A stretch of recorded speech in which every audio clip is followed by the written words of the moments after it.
Greetings. Welcome to In Conversation with Trevor Bulawayo series, brought to you by Heart and Soul Broadcasting Services.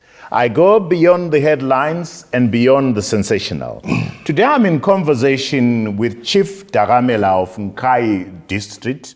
If you enjoy this conversation, remember to subscribe, to like, and to share.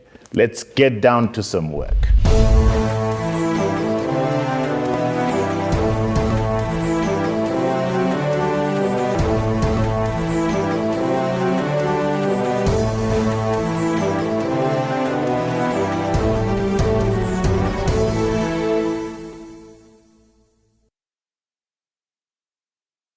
Chief Dakamela, Nkosi yami, welcome. Siyabonga, Trevor. It's my pleasure to be here.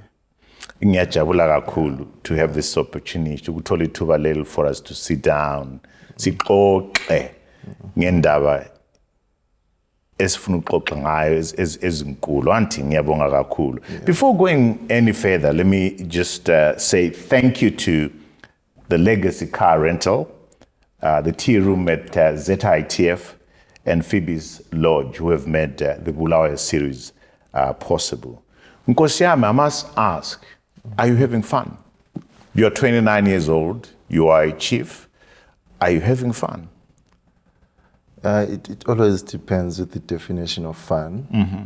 But I would say at times I have fun, but at times, it's always a life of ups and downs. Yeah. So even when it comes to having fun, there are times where you have fun, there are times where you do not have fun. Mm. So, getting older at that age, remember I'm 29 years old, but I'm referred to as Nkosi yami, referred to as Mkhulu, referred to as Baba by people who are even at the age of my grandfather and my great-grandfathers.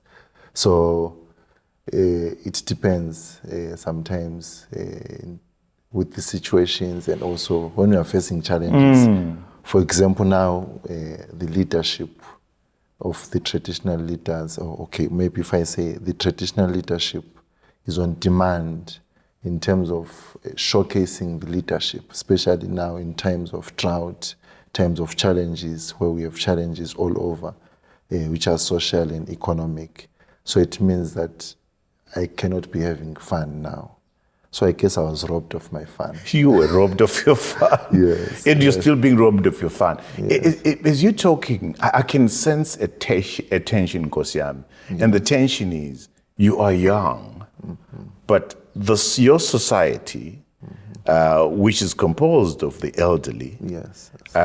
people with much more experience than you, are demanding leadership from you. Yes. You are an institution which has a legacy, but you are young yourself. Yes. I mean, that's a very tough space to navigate. Yes. Talk to me about that space. You are young, people are demanding you to lead them. Yes. When you should be looking forward to them leading you. Yes. But it's also like this, Trevor. I came in a space which is way much older, the institution which is way much older. I came into a community which has people who have experience, like you are saying. And what I've done in terms of trying to create a conducive environment, also for those people, the old ones, in terms of accepting my age, and also putting some confidence in them to say, no, this is our chief, this is our leader. Because we should also remember that it's not easy to come into a space and you are put in there or imposed in there to lead people. So it's the people's choice to say, no, you are our chief. Or some will just say, no, we won't respect you. They will undermine the leadership, especially when we are at this age, 29 years old, leading people who are 70 years, 80 years old. It also reminds me of something that this other old man, he passed away, may his soul rest in peace, he was saying, to say he was still young. They were in a round table. I think it was in the Ministry of Education. So they were debating about issues, how to go forward, how to do this, how to do this. So there was this young man who just came into the space, who then said, I think we should do it like this. He prescribed ways to do things. Then the old people said, my boy, we've been doing these things for 20 years, so you cannot just tell us now. So this guy then says, but you've been doing it for 20 years and you've been doing it wrongly. You understand? So there's that tension where you come in with new ideas, you come in with a new trajectory, but then people, they are reluctant to follow unless and until you produce results. So I've positioned myself like this saying goes, where they are saying the greatness of the ocean is that it lies below the rivers. So I like that. I've seen you explaining that. Sorry for jumping in. Yes, I love okay. it. I absolutely love it. Please proceed and explain it. So I've positioned myself to say, I let the ideas, I become humble. You are the ocean. Yes, I'm the ocean. So that they come in with ideas, they come in with some directions and everything. I just accommodate.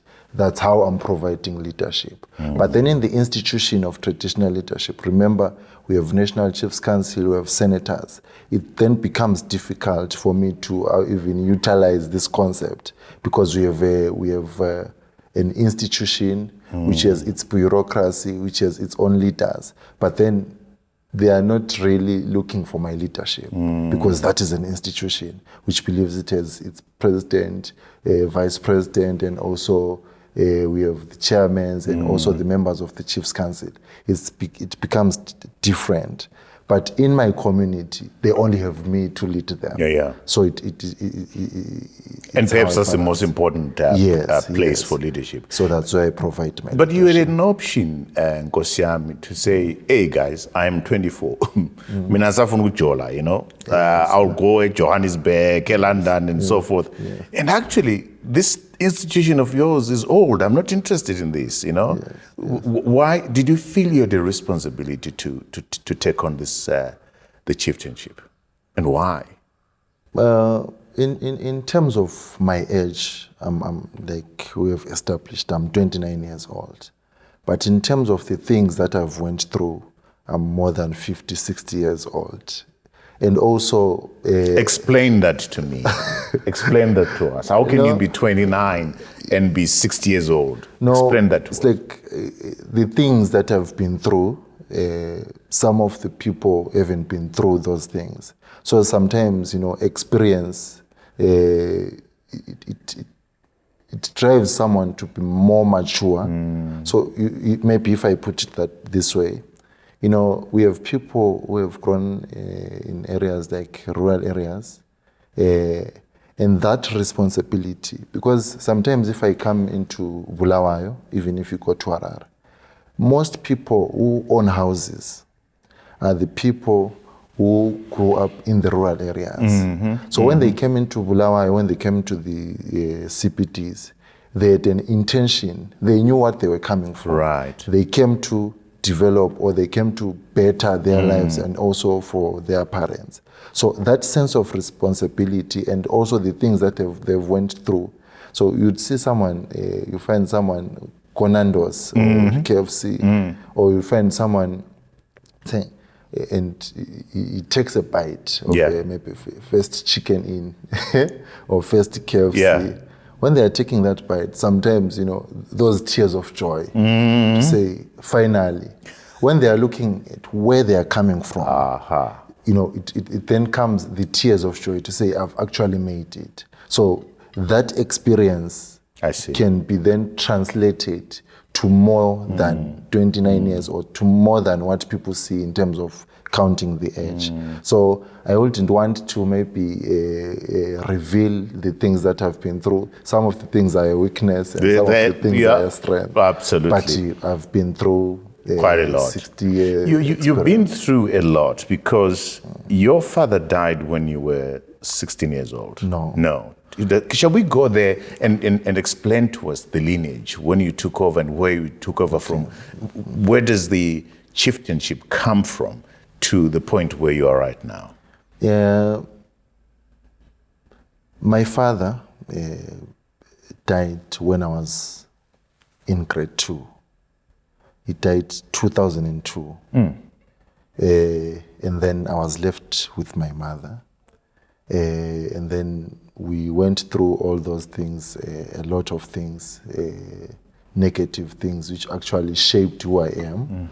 And then also, 2015, my mother passed away through a car accident with my stepfather and my younger brother. So they met their fate in that day, all of them. And then since 2002, 2003, 2004, then there was a vacancy. So they then had to appoint my father's aunt to become a regent chief.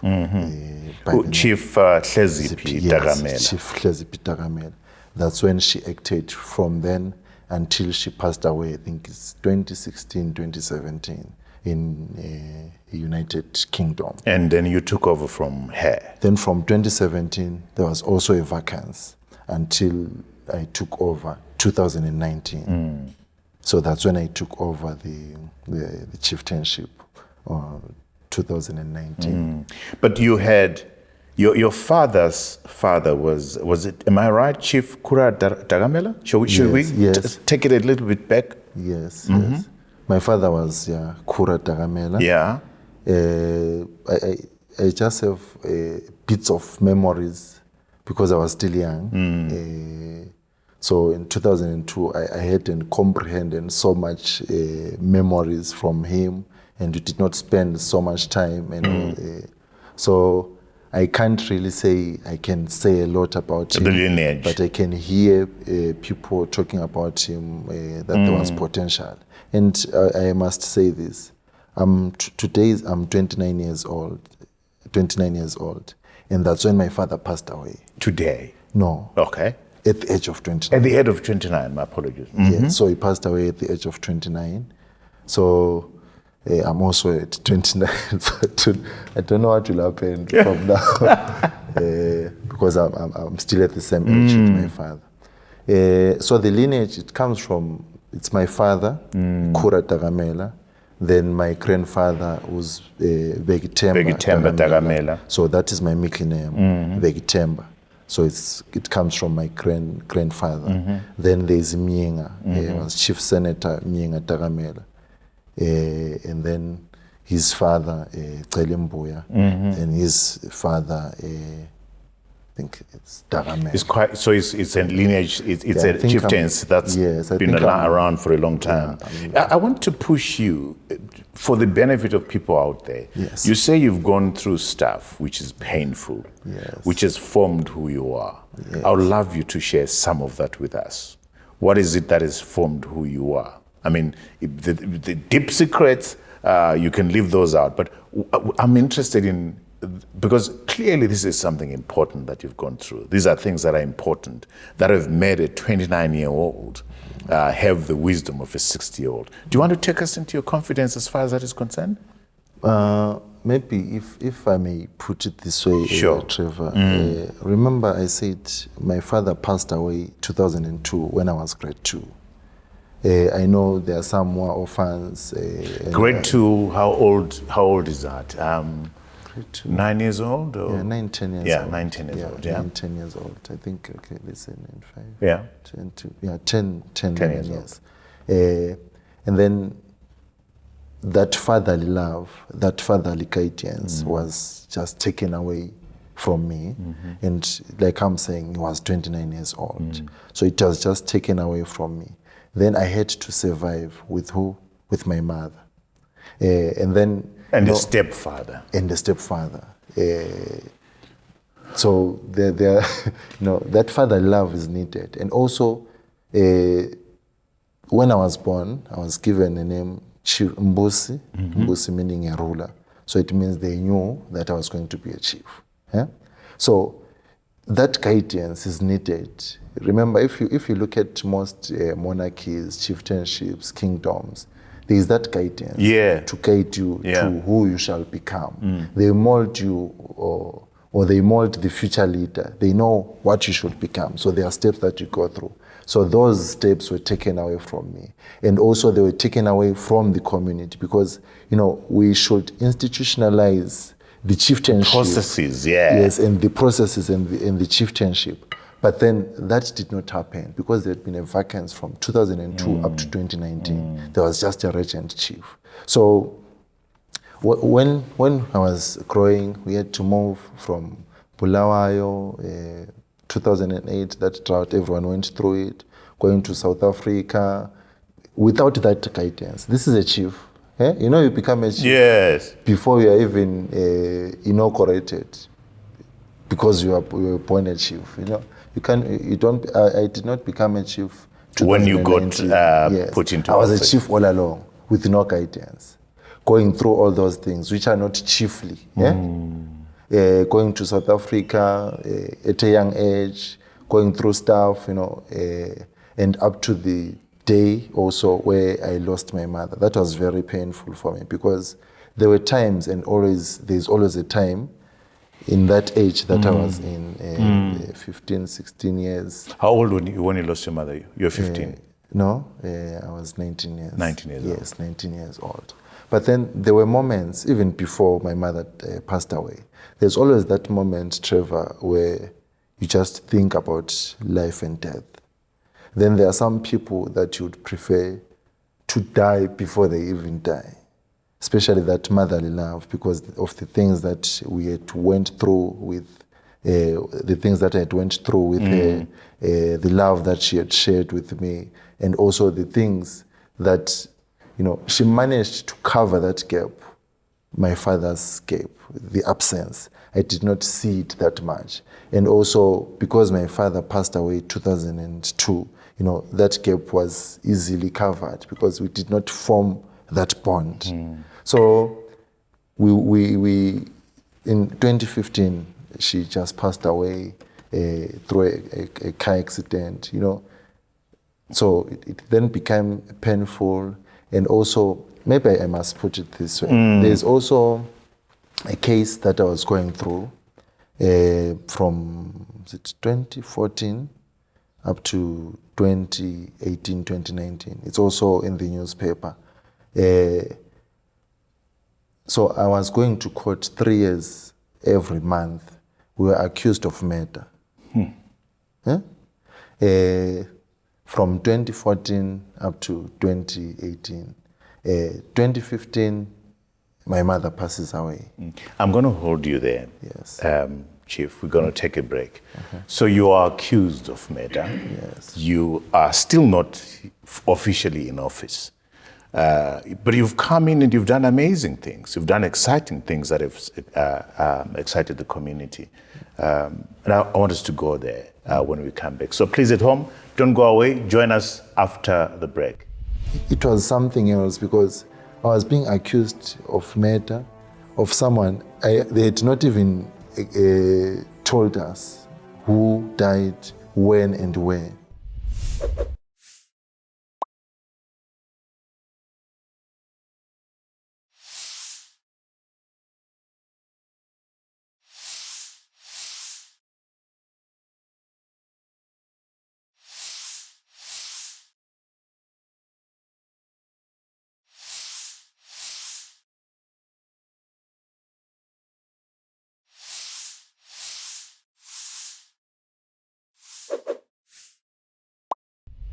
Welcome back to our conversation with Chief Dakamela of Nkayi District. Just to say thank you to Legacy Car Rental, Tea Room at ZITF, and Phoebe's Lodge, who've made the Bulawayo series possible. We're grateful. So before we took the break, Nkosiam, you were telling us about the sad moment where you get accused of murder. Just walk us through that painful season of your life. What was that all about, and what did he do to you? Yes, well, I think it took place around 2014, if not mistaken, because I'm not good with dates. Oh, you're like me. Huh? I'm not good with That's dates. fine. Yeah. So, we were actually arrested. We spent 3 days in Was it you alone or with my friend? with your friend? Okay. With my friend. Then we took to Estogosini, the holding cells. Then we were being told that you killed someone. So there's that thing, I don't know, during the parade at this holding cells, where you should... Identification. Yeah, you come and stand in front Line of up. the police, and then you then say, my name is who, I did this. Then I'll say, my name is, they say I did this. Then they say, no, you did it. So they then expect you to say, my name is this. Isn't it you are accused? And you are accused of something that you don't even know of. Then they say, you should correct your statement and say, this is my name and I did this. But you can't say you did something that you did not know. So in that 3 days, it was something else, because I was being accused of murder of someone. They had not even told us who died, when and where. Until after we applied for a bail, we came here to court, then we applied for bail. Then after that, we were being told that so died. Then I was also shocked to say, this guy died. So the problem that I saw, I think I was 19 years old by that time. I was still young. So we had, as a young boy, we have a few squabbles and likes. So it happened that in a certain place in Couch Park where I reside, if I'm not in Nkayi, there were a few squabbles, and I happened to be in that vicinity. Yes. And then what happens when the police are investigating? They just come and say, they look for possible suspects. To say, I saw him having a quarrel with Trevor, I saw him having a quarrel with them. So those people who are then suspects are arrested, with or without evidence, but just because someone said we saw him having quarrels. So that thing, we had to report Monday and Friday, every Friday of the week for 3 years, until we then applied to say... For 3 years? For 3 years, to say, no, let's maybe report the last Friday of the month. Then it went on for 3 years. Were you eventually acquitted? Yes. Okay. Because I wouldn't have become a chief if I was not acquitted. Because it had been a pending case for 3 years. So, God and our ancestors, they work in mysterious ways. During that time, 2018 and 2017, when the regent chief passed away, then the problem started, where there's always aspiration. Someone wants to be a chief and that one wants to be a chief. So there were so many people, or 3 or 4, who wanted to then become chiefs. And the whole community and the whole family knew that I had a pending case. You see. And with that pending case, I cannot become a chief. So I think that moment for me, it was an enlightening moment. It's like during the night, God just puts on some light. You then see who we call them Mabaloya. Yeah. You then see who's trying to kill you. You then see the naked So you people. then got to see who was after your position? Yes, some they were then asked by the family, but then some you would see, because there were even debates, there were things that were said even about me. But then sometimes you then wonder now where you meet those people. We are smiling like nothing ever happened. So, but I then learned something. What did you learn? I also learned that because, besides development and culture and arts, chieftainships, we resolve conflicts. We act as judges of cases and disputes and conflicts. So what then showed me the way I approach things now. I know that anyone can be accused to say you did this while you did not do anything. So it gave me some enlightenment. So I then turned it into, or transformed it into wisdom to say, but not everyone is guilty. But they can come and then they say they are guilty. That's interesting. So those are the things that I learned. So I then also learned that we should also trust in God. We should also trust in our ancestors to say, everything happens for a reason. It molded me, but those are painful events. During that 3 years, the support that I was getting from my mother and then everything, going to, because every month you have to come to court, I was not working, I was not yet a chief. The monies that she would send to assist me, also to pay for lawyers and everything. Then during that time, she also passes away before I'm even acquitted.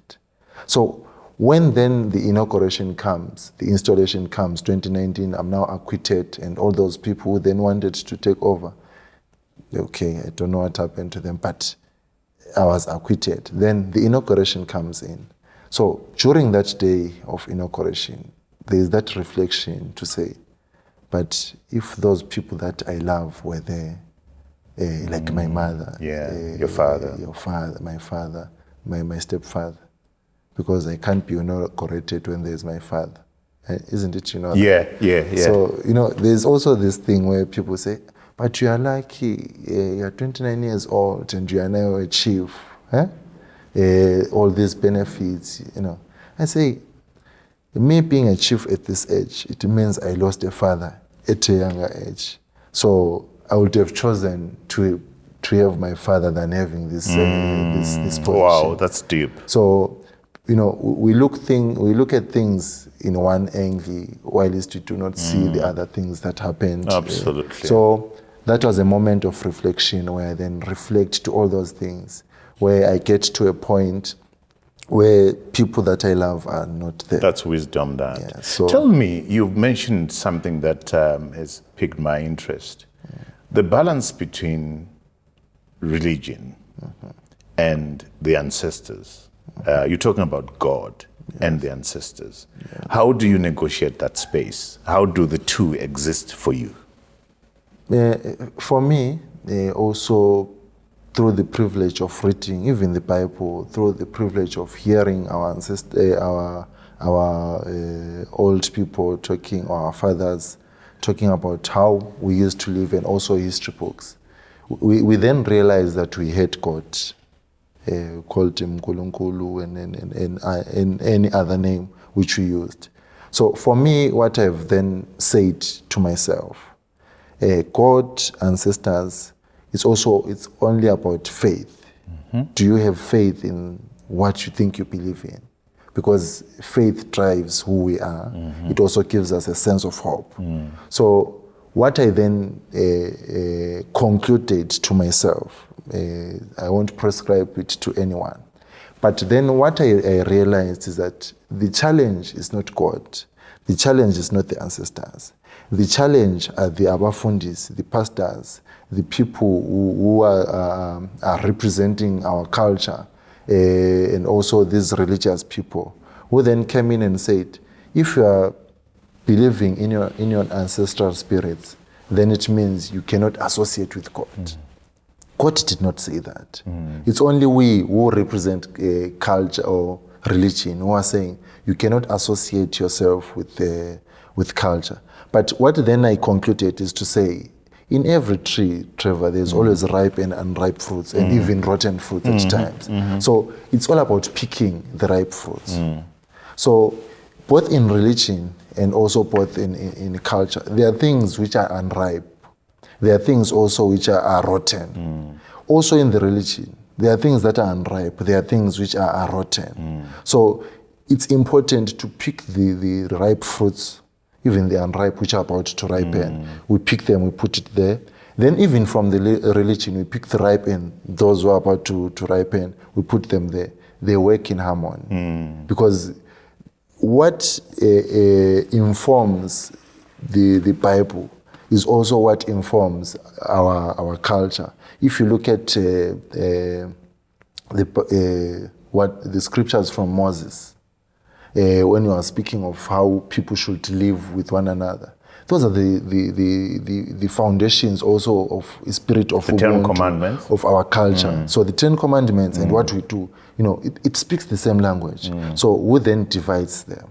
It's the people who represent. So do you believe in God? Yes, I do believe in God. And you believe in your ancestors too? Yes, I believe in my ancestors because my ancestors can easily be translated to my angels. You understand? And also God is the superpower above all of them. So I believe in both. Okay. You've excited a lot of people, Chief, which is the beauty about a young person being in an old institution, modernity coming in. You have the Chief Dakamela's Appreciation Awards. Yes. Talk to us about how these awards came by. What motivated you coming up with these awards? No, thank you, Trevor. It started the inception of the concept 3 years back, where when I came in, because it has been 5 years and subtracted by 2, it becomes 3 years. During the COVID era, we did not do anything. So I've been 3 years in office. But then when I came in, I looked at Nkayi, I looked at my community. I asked questions to say, what is it that we have as Nkayi, as Dakamela? There was nothing. What is it that unites us? What is it that unites us except for, people now unite in the bad times, unfortunate times when someone has died in funerals. I said, we cannot be uniting because of funerals. And also what I then discovered, Trevor, was that there are some people, if you compare the old age and the new age now, I was seeing something to say, for me, I'm not yet married. So what I then discovered is to say, we meet people in Bulawayo because of migration. People have come to Bulawayo, some are in South Africa, and families are no longer intact. I don't know my cousin. I don't know maybe if I say my cousins and other people who are from who were related. So sometimes you go in the street, you meet someone, and you're attracted to each other, not knowing that it's the blood which is that. You are actually related. You are related. So by so doing is to say, let's go back to our communities. Let's go back and unite so that we get to know each other. Because I don't want a situation where we have a brother marrying a cousin because they did not know who the father was. Because we no longer meet. Even if I ask to say, Trev, how many cousins of yours do you know? How many sisters do you know from other we have Obaba Mncane. So what happens during the Appreciation Awards? Just break it down for us. Okay. What then happens, Trevor, is to say we then, it starts as a small circle. The first circle is the community, like the Dakamela community. Right. Then we have the second circle, which looks at the Nkayi as a district. Then we have the third circle, which looks at Matebeleland as a whole. Right. We have not established the fourth circle, which will look at the nation as a whole. We are still at the third circle. But then what then happens, there are some people who wake up in the morning, they voluntarily do some things which are helping. We have gullies in the community, so they go there and then they close the gullies voluntary. They help other people who have neighborhood police. Some say community neighborhood police. They do these things voluntarily. So we then say we need to encourage these people to continue doing what they are doing. Because some will say, they are crazy, they are doing these things, they are not even getting paid for it. So we then said, we need to create something which will encourage these people to continue doing more. Beautiful. Remember, what is development? Development should start from the grassroots. But then in the grassroots, we do not have resources to actually, to pay these people. But then some people, just from their hearts, they volunteer to do these things. So that is our first cycle, where we look at the things, different things that are happening, even in hospitals, organizations which are working in the community, in our Dakamela community, headmasters, teachers, also to try and say, what you are doing in the community, what you are doing at work, what you are doing at school, what you are doing as a student, it's beautiful. Continue doing it so that you can inspire others, That's so that beautiful. we have a strong community. Because our communities can only be stronger through encouragement and inspiration. Umuntu ngumuntu ngabantu. Umuntu ngumuntu ngabantu. You know, we should always have a personal hero. Yeah. So that's what happens. Then we look at the third layer, which looks at people around my Tabeleland who are doing well through philanthropy, through development and other things. So I think that's how it's working in arts and culture and everything. That's beautiful. I'm going to stop you there. We're going to take a break. When we come back, another beautiful thing that you've done is Isiphala Senkosi and Isivaya Senkosi. So I want us to go there for you to unpack that for us. So at home, don't go away. Join us after the break. We are praying that maybe next year or next year we host the SADC summit in the areas of Nkayi, so that there is maybe development. It's our prayer.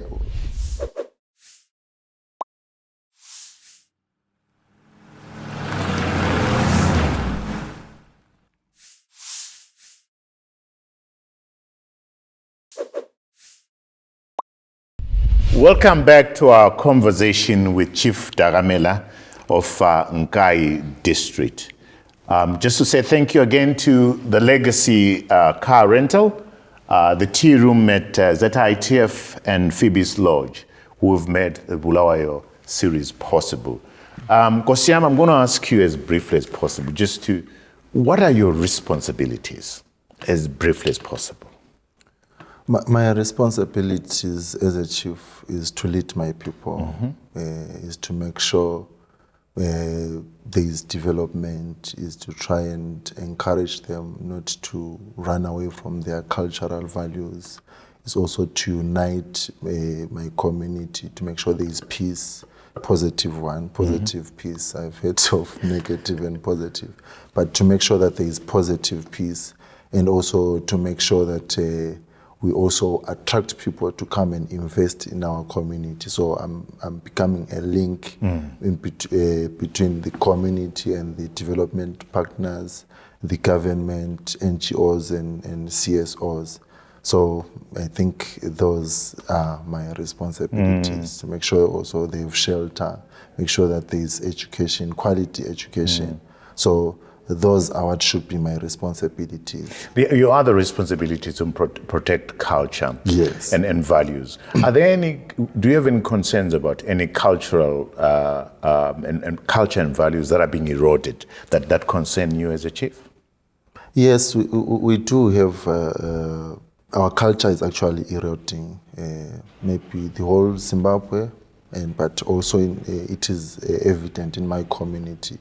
The culture is eroding. Well, they say, some things are inevitable. There are some cultures which will definitely erode because some maybe are oppressive. We cannot also advocate for oppression of anyone. So the culture is eroding. For example, I've heard that number one, which is well known, that lobola is no longer compulsory. That is it's at its highest level. We cannot have lobola being compulsory. People should pay lobola. That was a way of adding value to, and also it kept the families intact. It created relationships between families. But now if lobola is no longer compulsory, what are we saying? No, so that is a problem. And also remember, as chiefs, we are coming from, I did not become a chief. I was appointed to become a chief. And this came from our king, the Mzilikazi, the Lopengula. I think that's where we ended. Yeah. So we were appointed by those people. And I've heard that some were appointed by the whites and everything, but they were appointed if they were appointed. Yeah. But so that has been, that part of culture where we have our king as well has eroded, because how can I become a chief then there is no king? So there's a vacancy there because it's incomplete. So those are some of the things I think they are of concern for now, if I may put it. Just before we took a break, I did indicate that I wanted us to go to this brilliant idea that we've come up with, is Isiphala Senkosi and Isibaya Senkosi. What's the thinking behind that in the first instance, and what actually happens with those two concepts? You know, Trevor, there's this guy who reads on my behalf. So then I listen to him. There's this guy, it's an old guy. I was listening to something which you are saying, that he then said, do the dance that you've been shown by everyone that you've ever known until the dance becomes yours. And that simply means there is nothing new under the sun, Trevor. The concept of Isiphala Senkosi, the concept of Isibaya Senkosi, these things are ancient. They were happening, but then the context had changed and people were not even doing it these days. So what we then did, we tapped into the knowledge, we tapped into the practices that were happening back then, to say there was a concept of Isiphala Senkosi where the king or the chief should have somewhere where people can come and get some help. Is it food, be it anything? So we then changed a bit of the concept to say the Isiphala Senkosi, maybe they did not change it because it was suiting the ancient times. But now the Isiphala Senkosi could not simply say we should only have cranes. The Isiphala Senkosi should make sure that there is economic, social independence for my community, to say we should have resources, we should generate resources. For example, the concept started as like this. We asked community members to say, since we do not have anything, we do not own a cart, we do not own anything, we can't even drill a bore for ourselves, can each and every one of you contribute 2 buckets of maize to Isiphala Senkosi?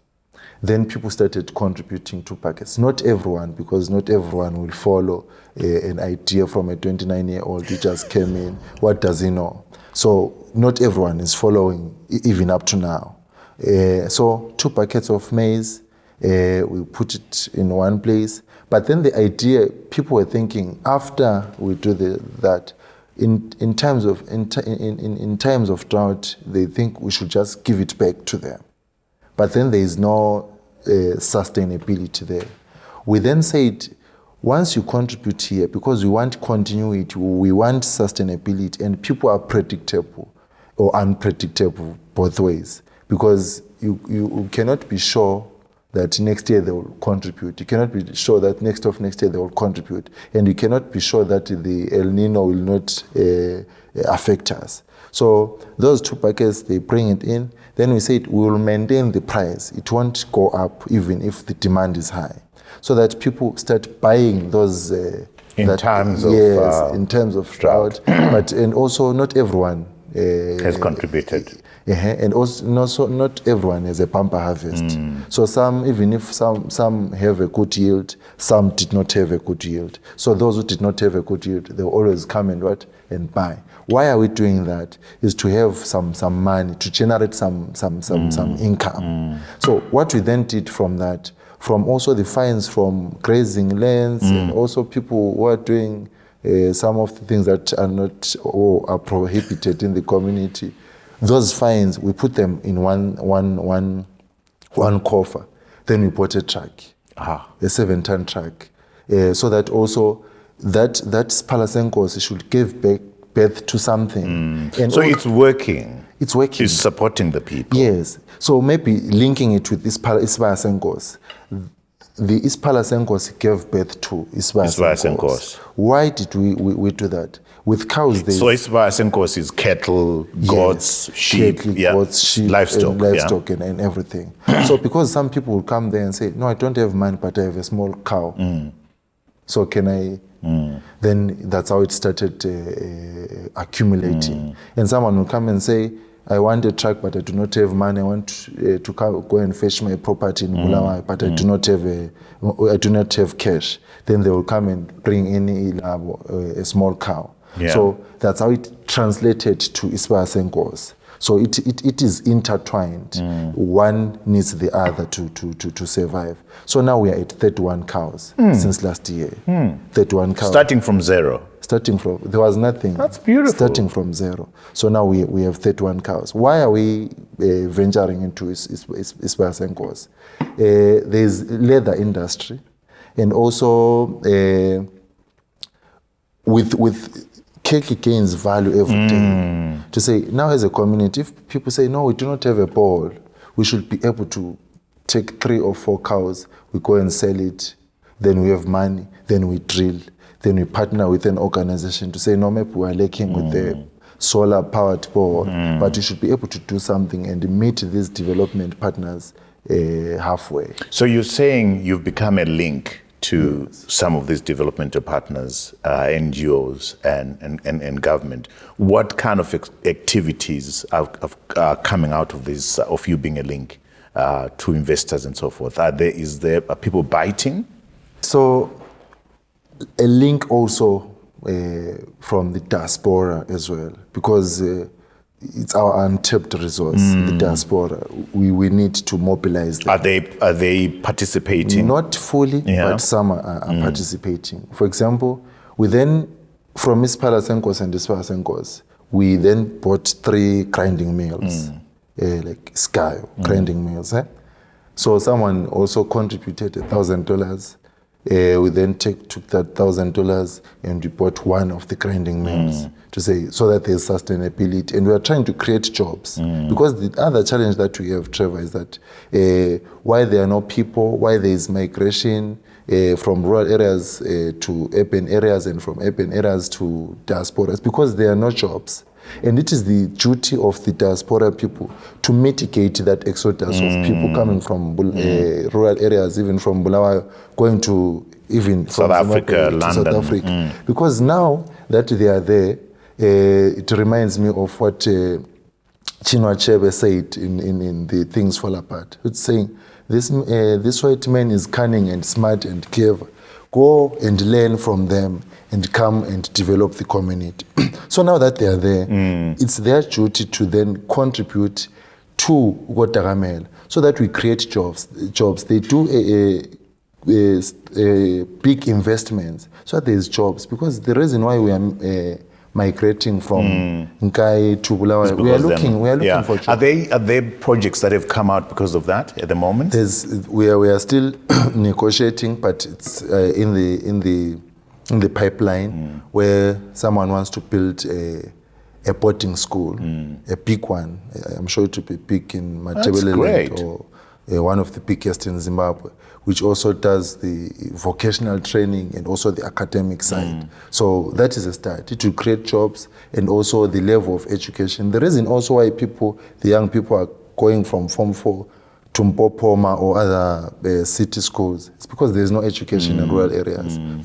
They've given poverty a rural face. Yes. Wow, that's powerful. What challenges is your community facing? What are your biggest challenges for your community?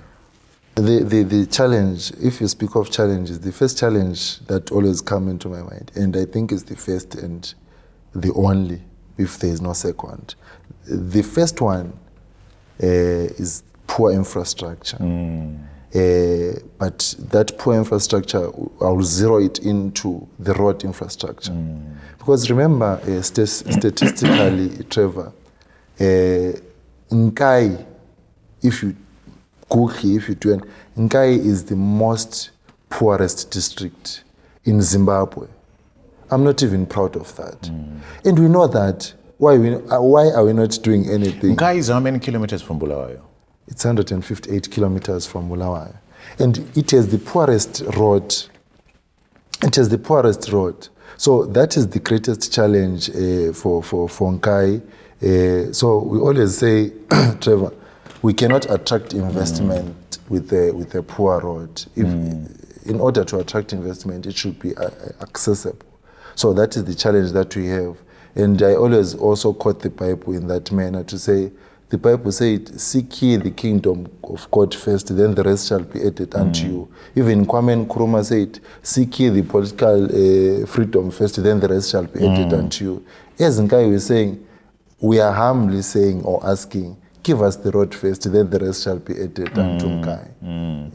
Because Mat North actually is the poorest province in the country, where that's where Nkayi District is located. Are you getting traction as far as crying out for a road at all from the government, from whoever is supposed to build the road for you? And whoever should. When the new dispensation came in, they built a 5-kilometer road. I think it has been 5-6 years. But it's only a 60-70-kilometer road. You know, from my naivety or stupidity, I don't know, or because I'm young, I used to be in Bulawayo and Nkayi.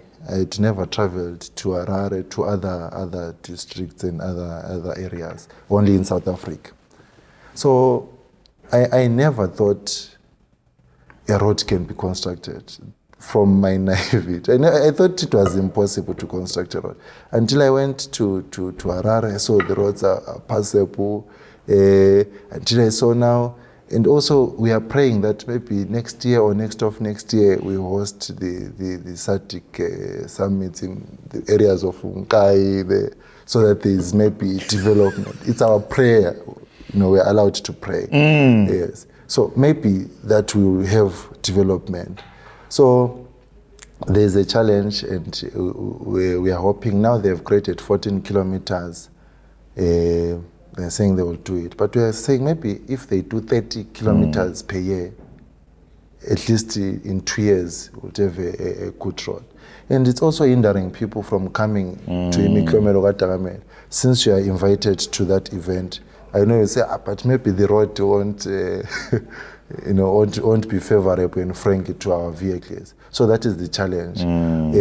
That event that we have, Trevor, it attracts more than 20,000 people, but we always have 7,000 to 8,000 people, because some are saying we can't come to Nkayi because our cars are saying no through road. These latest cars. Wow. I pray that somebody's listening out there and that they do something regarding your road. What about schools and other amenities? How are you doing in that area? But I think we should encompass it all in the word which says, or in the statement which says, Nkayi, Matebele North is the poorest district. So when we are defining poverty, we are talking of schools, infrastructure, water, and then everything. So which also water is a challenge to Nkayi, to my community as well. So those are the key tenets of poverty: poor infrastructure, poor water and sanitation, and then lack of quality education and infrastructure for education. So I think we can encompass it in the word of which says poverty, and we are the poorest district. What assets does the province have? I mean, do you have minerals? Do you have resources? Are there opportunities for tourism and things like that within Nkayi District? What can you boast about that can attract people? We have timber. Okay. In my community, we have fire clay, we have gold. And also coming from Nyatu, we have gold, timber. So we boast about those things. And you are also expecting that one day maybe, it should attract people. It should attract investment and people. But now the challenge maybe, just to say this, Trevor, speaking to the people out there to say, there's this guy who said we are consuming what we do not produce and producing what we do not consume. Ali Mazrui. But now, Trevor, the challenge that I have, I was seeing even in Uganda. Remember this issue of LGBTQ? Yeah. where Yoweri Museveni said, I think he was saying 10 years maximum, what. And then PEPFAR then threatened to withdraw ARVs. How do you threaten with ARVs in Africa? So where am I going with this? I then checked, we have maybe 7 countries which are producing ARVs. But we are the consumers of ARVs in Africa. And also, if we go to the minerals, gold and everything, do we even know the value of gold? Look at what happened to CSC. When the European countries said we no longer want your leather, CSC collapsed, jobs were lost and everything, closure in industries, and also the rural folk was affected because our cows were also bought from the CSC for leather processing. So why are we not valuing? Why are we also not adding value, or why are we not consuming what we are producing? Because if we do not add value and consume what we are producing, it simply means those who are consuming what we produce, one day they will wake up and say, we no longer want to consume what we are producing. Then where do we go? The gold will lose value. Everything will lose value, and where do we go? So that is a challenge. Wow, big challenges, but like you said, opportunities in the gold that you have. Hopefully there's going to be value addition there.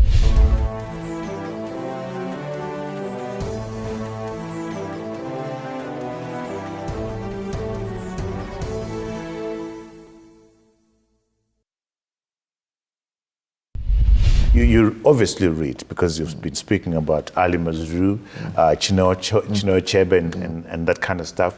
Shall we go to the book section and ask you, what books would you want to recommend to our book-loving audience? Are there any books that you've read that stand out for you? Yes, I've tried to read, Trevor, at times. Sometimes I don't finish my books, and it's okay. But I would recommend, because I've been reading this book by Paul Cole, Paul Cole, The Alchemist. Alchemist. Yes, that everyone should have their personal inspiration, and also I would recommend, also in terms of the people from leadership, African leaders and everyone, by who's this guy?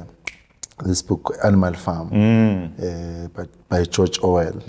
I think it's also a good book in terms of, in most African countries, we inherited colonial systems.